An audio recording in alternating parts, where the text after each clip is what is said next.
Dans l'évangile de Jésus-Christ selon saint Luc. En ce temps-là, Jésus expulsait un démon qui rendait un homme muet. Lorsque le démon fut sorti, le muet se mit à parler et les foules étaient dans l'admiration. Et certains d'entre eux disaient « C'est par Belzéboul, le chef des démons, qu'il expulse les démons. » D'autres, pour le mettre à l'épreuve, cherchaient à obtenir de lui un signe venant du ciel. Jésus, connaissant leurs pensées, leur dit « Tout royaume divisé contre lui-même devient désert. Les maisons s'écroulent les unes sur les autres. Si Satan lui aussi est divisé contre lui-même, comment son royaume tiendra-t-il ? Vous dites en effet que c'est par Béelzéboul que j'expulse les démons. Mais si c'est par Béelzéboul que moi je les expulse, vos disciples, par qui les expulsent-ils ?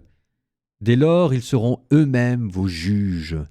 En revanche, si c'est par le doigt de Dieu que j'expulse les démons, c'est donc que le règne de Dieu est venu jusqu'à vous. Quand l'homme fort et bien armé garde son palais, tout ce qui lui appartient est en sécurité. Mais si un plus fort survient et triomphe de lui, il lui enlève son armement auquel il se fiait et il distribue tous ceux dont il l'a dépouillé. Celui qui n'est pas avec moi est contre moi. Celui qui ne rassemble pas avec moi disperse.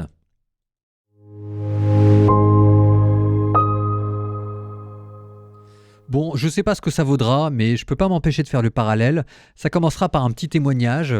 Vous savez, ici, on dit de Jésus qu'il était possédé, Belzéboul, qu'il servait le diable. Et vous sentez que Jésus, manifestement, ça l'a vexé, parce que c'est la seule fois dans les évangiles où vous voyez Jésus piqué au vif, répondre non pas par un argument, mais vous pourrez compter, il y a 5 arguments les uns après les autres, quoi.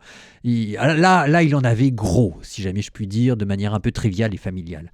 Le petit témoignage que je voulais vous donner et que chacun à notre mesure, je pense qu'on s'en prend tous plein la figure.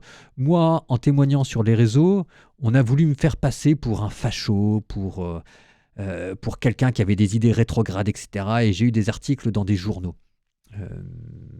Et ben de la même manière qu'on traitait Jésus de possédé de Belzéboul, c'est un peu de la même manière que l'on traite actuellement en France les catholiques de fachos.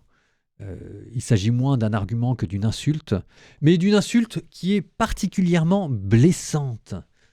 Alors ça, c'était mon témoignage. Toute chose égale par ailleurs, et il vous permettra de peut-être un peu mieux comprendre ce qui se passe aussi dans l'Évangile.